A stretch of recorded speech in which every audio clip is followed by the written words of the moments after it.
I still am there. Yeah. Good. Thank you all for being here today. I'm just very grateful that you're able to come out. There is nothing more important in our state right now than pension reform, and that's what we're here to discuss. I'm pleased to be joined today by State Representatives Jeannie Ives, also State Senators Jim Oberweis, Mike Connolly, State Representative Ron Sandak, and John Tillman of the Illinois Policy Institute, as well as some constituents who are with us on this plan for real pension reform. We are all standing here because we want to see real pension reform. Governor Quinn has called the legislature back into a special session this coming Wednesday with the express purpose of addressing pension reform. As a lawmaker, I'm saddened by what I've seen happen at the State House and even in the media.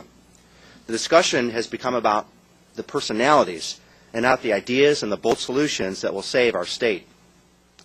Even worse, we've forgotten about the people most affected by the pension crisis, people like our teachers and our state workers, and of equal importance, our taxpayers.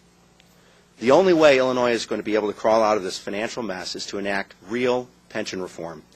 To that end, I, along with State Representative Jeannie Ives, have introduced House Bill 3303.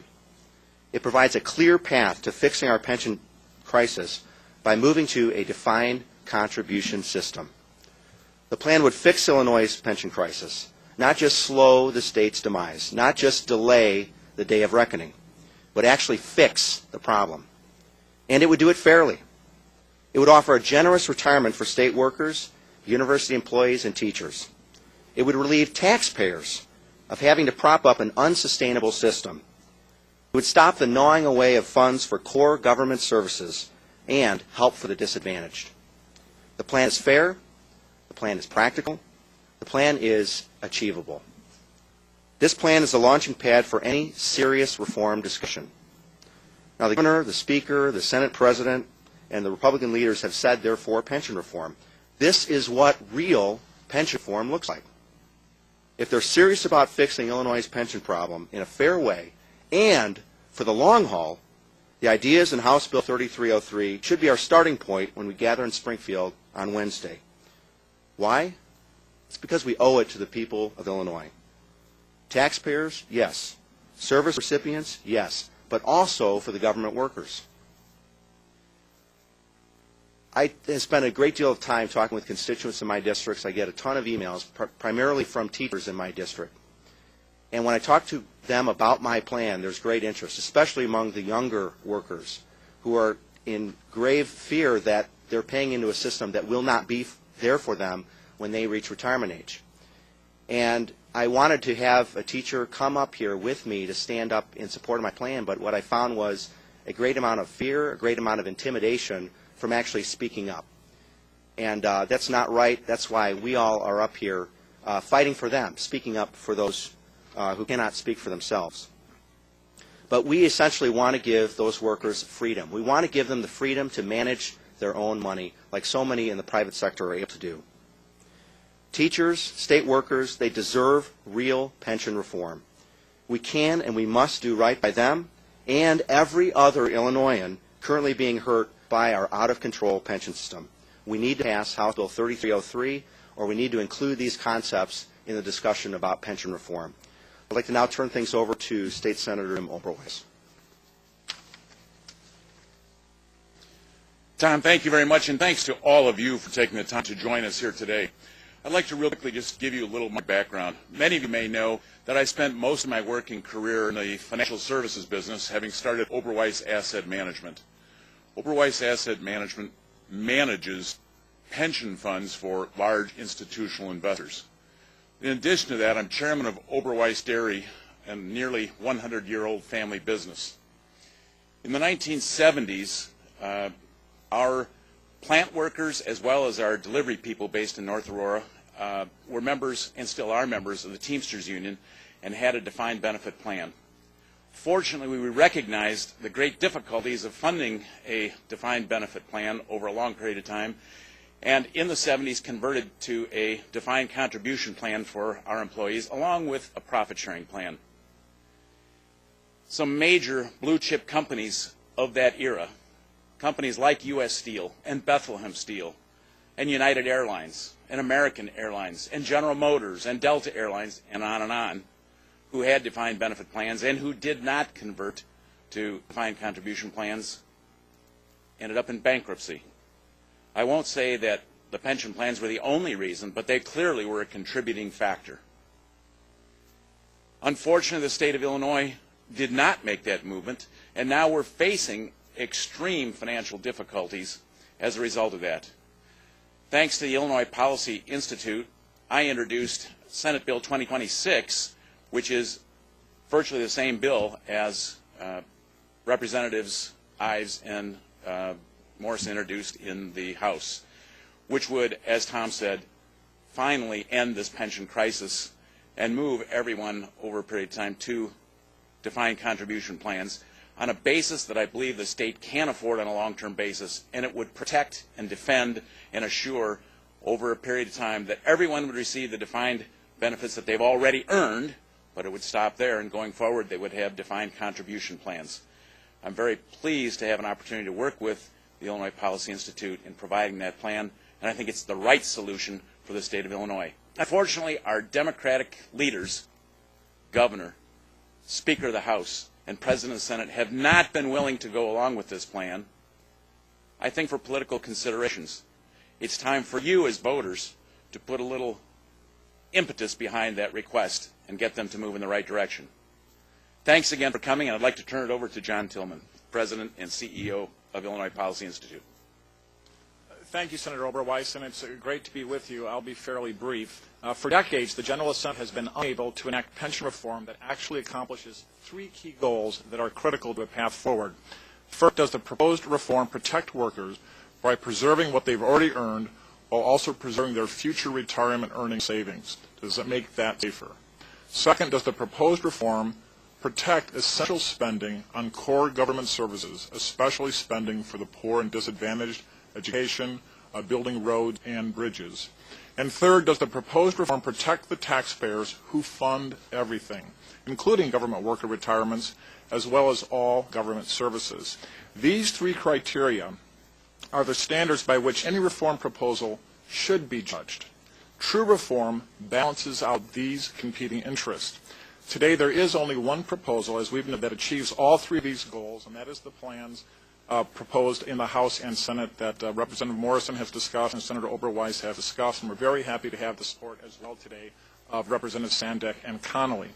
Politicians have created a pension retirement system that has spiraled out of control. It cannot be fixed. It's time to make a change.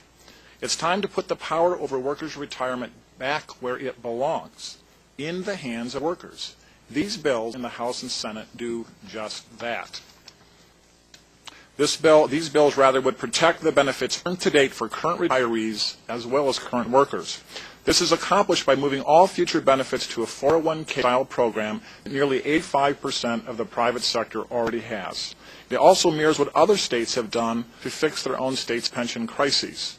Starting in June of 2006, Alaska shifted all new employees to defined contribution plans similar to the one we've been proposing here. Michigan shifted all new state employees to 401k-style plans beginning in March of 1997. And in 2007, Democrat-controlled Rhode Island passed a hybrid plan that allows workers to participate in a blended program between defined benefit and defined contribution. Illinois needs to follow suit. The plans we are proposing, the one plan really together in the House and the Senate, comes with a very generous 7% employer match for every paycheck, every day, not a promise to be kept later. A promise kept now. This reform is generous. It would not force a movement into Social Security eligibility. And it is constitutional because it protects benefits that have already been earned. This is the only bill that will solve the pension crisis that we are facing, the only bill. The core components of this plan have been scored by the Commission on Government Forecasting and Accountability and have been found to achieve savings greater than any other proposal out there, including the Madigan and Cullerton plan. So often the conversation about pension reform is, can this bill pass? As noted, the question we should be asking is, will this bill solve the problem? A lot of people have lauded the Madigan bill because they said it saved more money than the Cullerton plan and that it was passable. Let's take a look at that. In 2011, our unfunded pension liability was $83 billion. Today, it's about $100 billion. The Madigan bill reportedly cuts the unfunded pension liability by $21 billion. It would take us back to $80 billion, which is where we were 2 years ago. The very same people said we had a pension crisis in 2011. Let's not return to the crisis of 2011. Let's solve the crisis of 2013. The Madigan plan is not reform. That is taking us backwards. We need to go forwards. With this special session on Wednesday, we have a chance to reset the discussion, discuss it in the media, rediscuss it around our family kitchen tables and in our communities.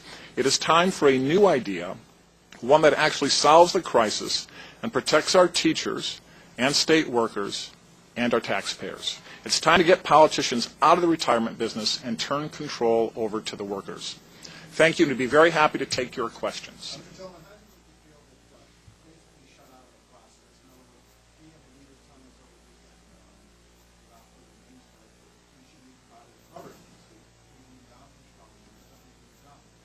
I think you should report the fact that leaders are telling you to not cover the only plan that actually solves the problem. The people should know that the leadership of this state in both of these caucuses, but particularly the Democrat-controlled caucus, don't want the people to know that there is a solution that actually solves the problem. That's what you should tell your viewers.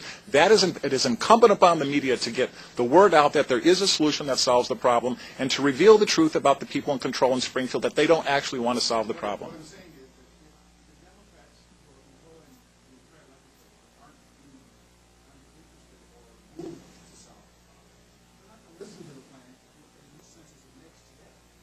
Well, all reform begins with a press conference like this and all the work that these political leaders, these politicians who've taken a leadership role and have shown courage on it, every one of them up here has shown courage on this issue. There should be coverage of that courage. Little by little is how you eventually build consensus. It doesn't happen overnight.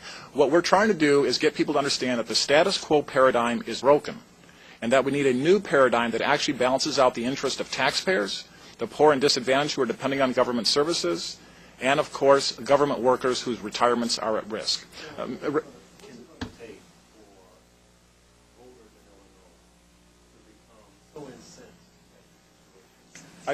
This is an excellent question for Representative Hines. Yes.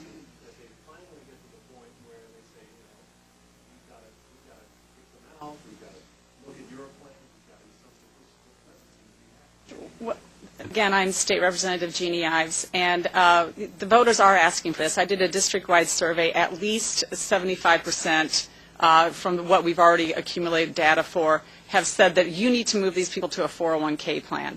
So it's only the politicians who don't believe 401k style plan. All the voters and the taxpayers do definitely believe that this is the most fair thing to do, is to move them to a 401k. And another respect, too, you're essentially putting the arsonist in charge of putting out the fire. And that's a problem here, because didn't we recognize that we had a pension crisis in 1995, which is why we went to the pension ramp idea of paying back over time? Back in 95, we knew we had a problem. Back in 2000, we knew we had a problem. We haven't changed one bit about the underlying nature of these plans, that they're a defined benefit plan, and that we can't control the inputs to the final result. And that's the problem here, and that's why company after company, even Caterpillar last week in Madison, Wisconsin, or Milwaukee, Wisconsin, when they signed a new contract with their workforce, basically said we're closing off our defined benefit plan and you're going to a 401k. So it's not something novel or new. The taxpayers understand that this is the most fair thing to do, and I think it's really fair for employees to control their destiny with these plans.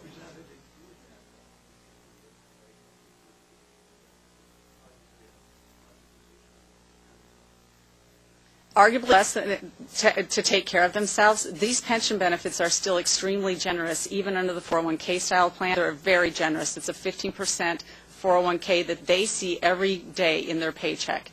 Every paycheck that they get, they see that money go into their individual account. Every Social Security person who pays into Social Security would love to see their money from both their employer and themselves go into their own individual account and not rely on the government. In terms of the benefits given, the max you can get for Social Security is $30,000. The max retiree right now is over $48,000 in the TRS system.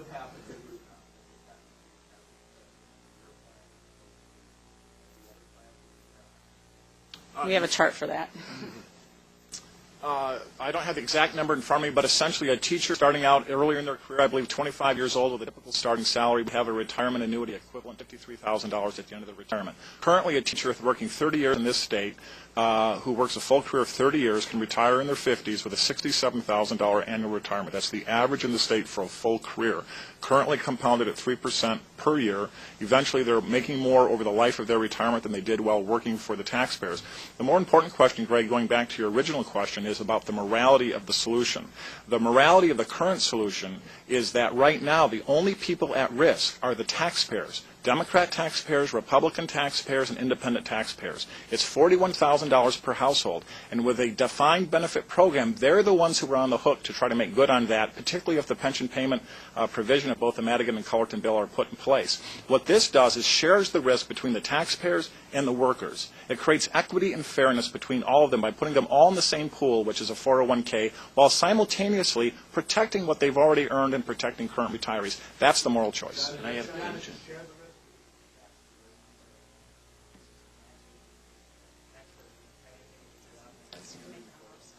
both Senator Oberweis and Representative Ives have a good answer for that. I'm sorry, Greg, I didn't hear the whole question, but I was thinking of a comment that I wanted to add at. And this is universal across the private sector. Everywhere, companies are converting from defined benefit plans to defined contribution plans so that employees will have control over their retirement income. Now, it's fairly simple to invest in, let's say, an S&P index fund if you wish to do that, and over a long period of time get a return approximately equivalent to the S&P. Now, that over the last 50 or 60 years has approximated something like 9%, which is a better return, I believe, than we've gotten on some of our own retirement funds, certainly in recent years. There's no guarantee. Every year, obviously, there is fluctuation, and it does put the risk, in a sense, on the owner of those assets as opposed to on taxpayers of Illinois. But that's exactly where it should be. In great years and good times, and if people manage those assets well, they have an improved retirement.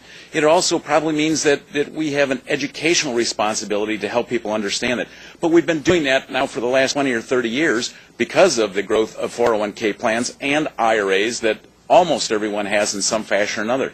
But across the entire system, whether you're IBM or you're Xerox or whoever you are working for, Apple or Google or what have you, almost everyone has moved their pension plans to defined contribution. Senator, what do you have to do to get this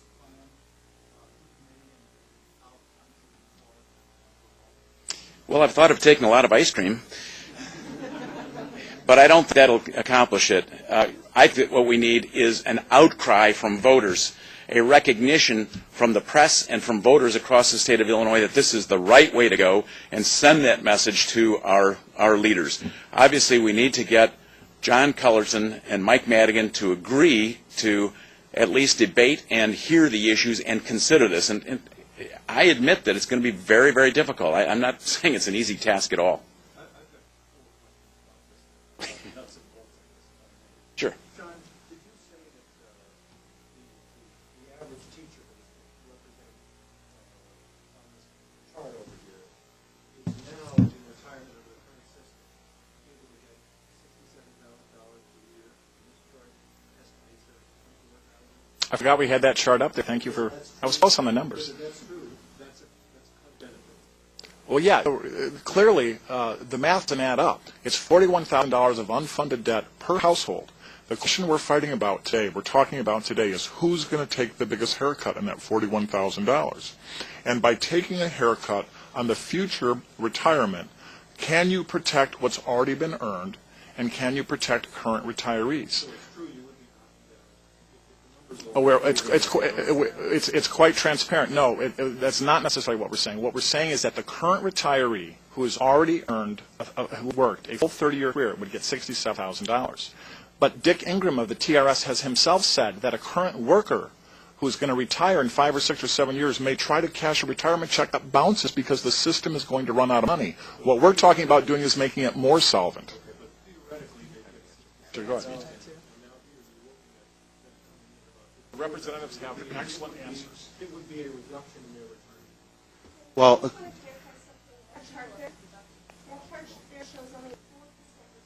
That's the point I was making. Exactly. Somebody invested almost only in bonds to have the most safe returns possible. Over a Okay. Well, I was only going to say what this plan is, it freezes what workers have earned up to this point. The current system makes a promise basically from the point that person is invested until they, is vested until they die.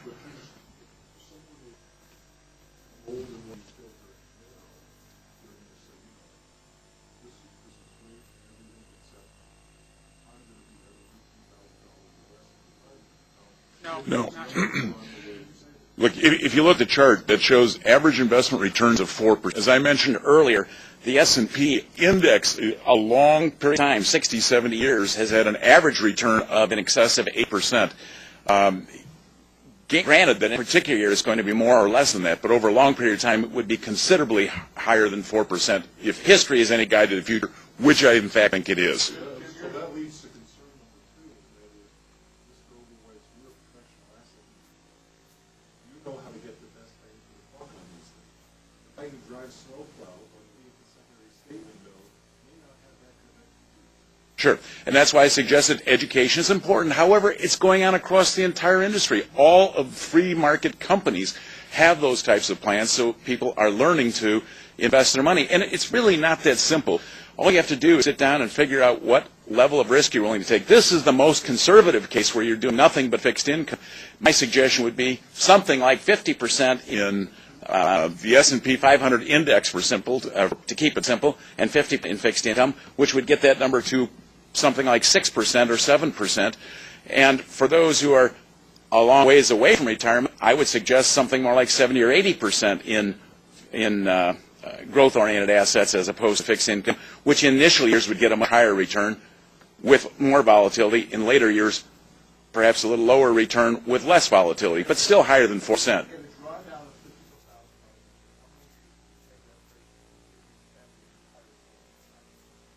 No, that's not what that represents. That represents what the equivalent is. They would have assets.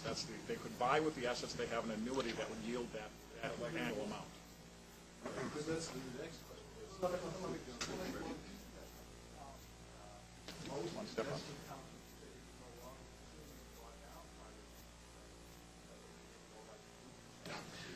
Go ahead. Look, right now, our federal government is interfering in free markets.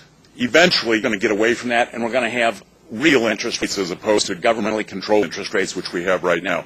Hopefully, that period of time is not too far off, and by that I mean 1 year, 2 years, 3 years at the most. At that point, anybody, when they retire, can take that block of assets and can go to any insurance company, and they can buy an annuity if they want to know how much they're going to get for the rest of their life. And I believe that that annuity can be significantly higher than the number we're talking about in this chart. This is the extreme conservative viewpoint.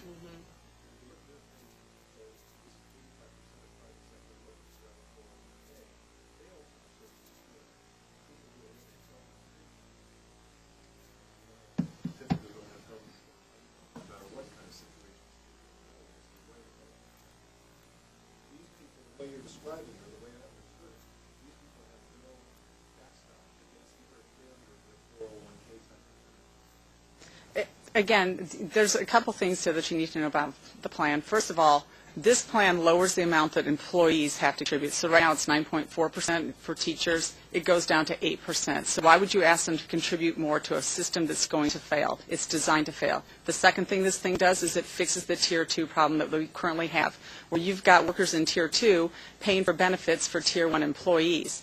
And even the IEA president basically said, look, we need additional contributions from these Tier 2 folks to keep coming in to fund what's going on. So what does that tell you? It's a problem. On the Social Security? There's a retiree who's 90, all of a sudden their whole thing just craps out. They don't have a Social Security check. That's really highly doubtful because this illustration here is extremely conservative. This is a 4% market return with this illustration. And it's a very generous 401k. It's a 15% 401k.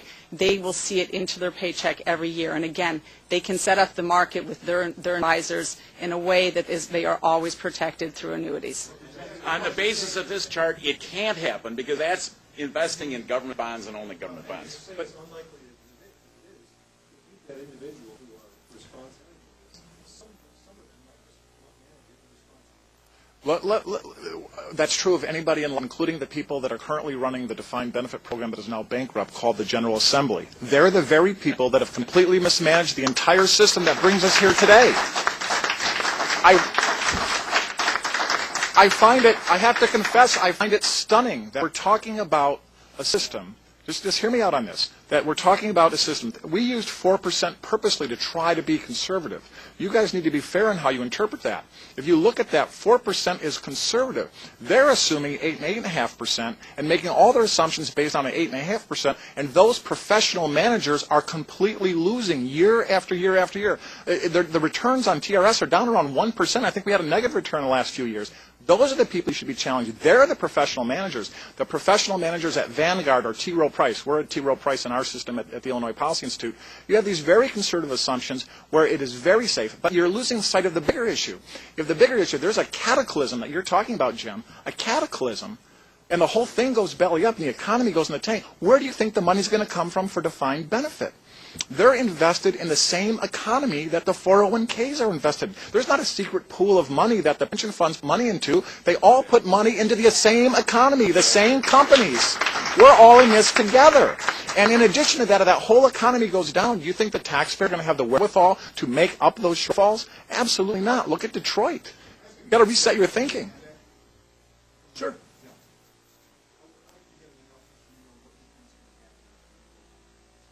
Oh, unfortunately, I don't have high hopes.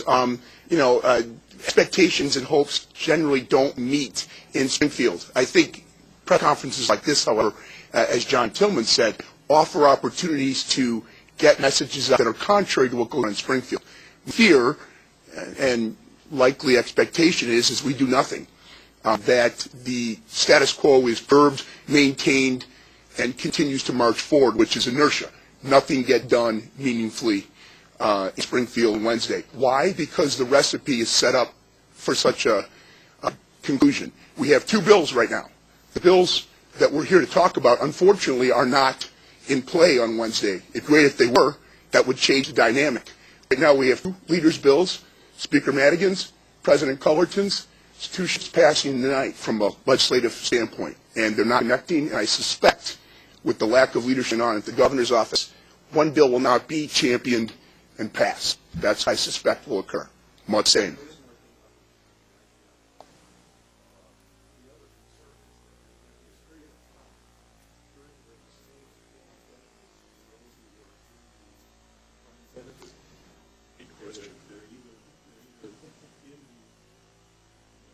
Partly paid off, or they're already retired.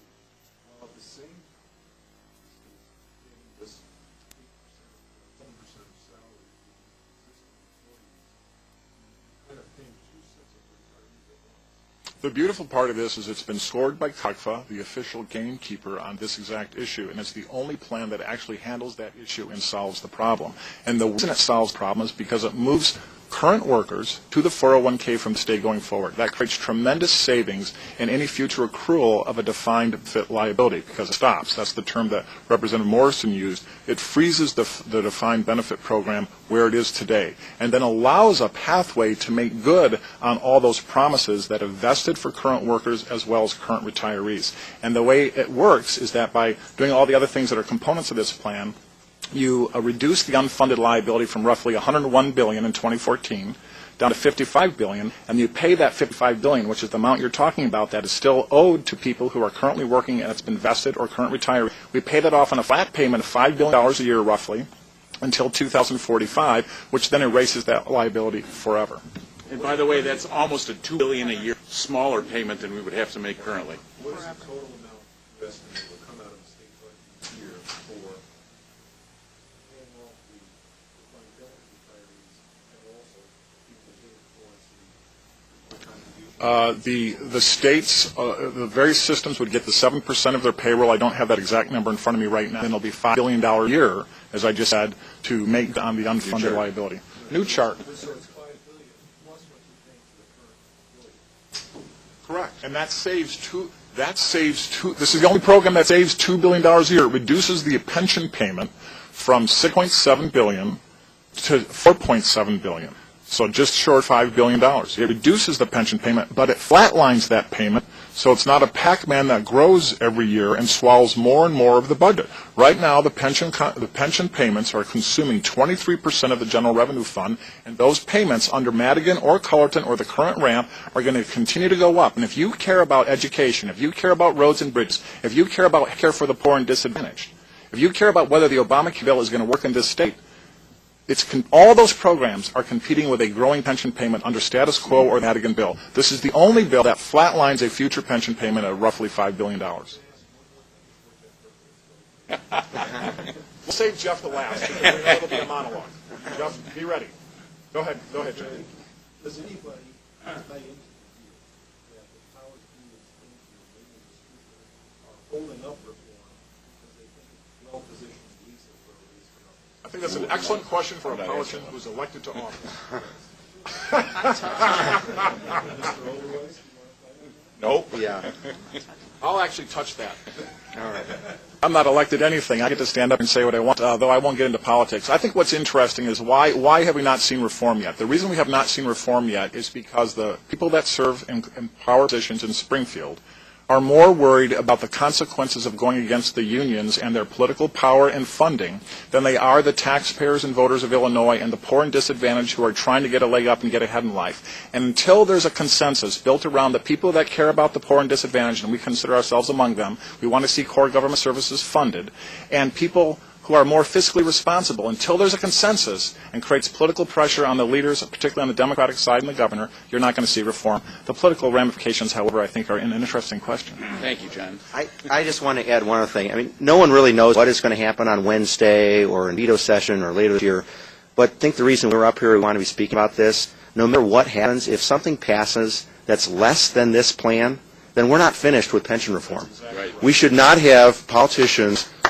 patting themselves on the back, saying, now we're finished with reform. And when Speaker Madigan was introducing his bill in the past spring, Representatives I stood up and asked, Mr. Speaker, if this passes, are we finished with reform? And we got him on the record saying, no, this would just be a first step.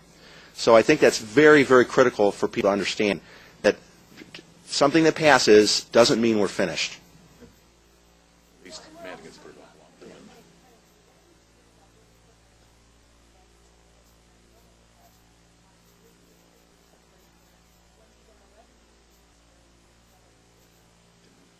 Go ahead. Look, I'm a business person. I make decisions regularly. We're going to open new ice cream stores. Should we open them in Indiana or Missouri or Michigan, or should we open them in Illinois? Illinois has one of the most business-unfriendly climates of any state in this country. If we open stores in Illinois, we do it because it's close to home, it's convenient, we can get there easily. The economics are we are better off to get other states and other areas. I'd love to start opening stores in Florida. And by the way, Florida has no state income tax and no estate taxes. And it's very hard for people of my age who have any assets to stay as Illinois residents. There is a wealth transfer going to states like Florida and Texas because we can move, and our tax liability goes with us and goes to zero from a state income tax standpoint. So, absolutely.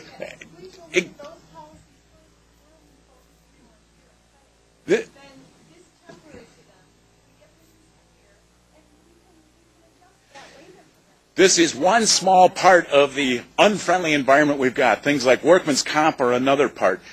Things like tax rates and the idea of much higher progressive income tax rates that Democrats are starting to talk about are exactly things that scare people out of the state of Illinois and scare business out of the state of Illinois. So you're right, there's a lot more to it than this, but this is a significant part of it. Let me address part of what you're saying. The idea, it's about certainty, and that issue about job creation and bringing businesses back to Illinois is an important one, but the predicate to it all is pension reform. It is the drive. The other thing about revenues is revenues are at a record rate. We have more revenues coming to this state than we've ever had in the history of this state, and it is still not enough money, and the reason it's not enough money is because we haven't reformed pensions. Other questions? One more from Mr. Berkowitz, a question, not a soliloquy. I can't even get the word out. Jeff, fire. Thank you. Let me add a piece up first.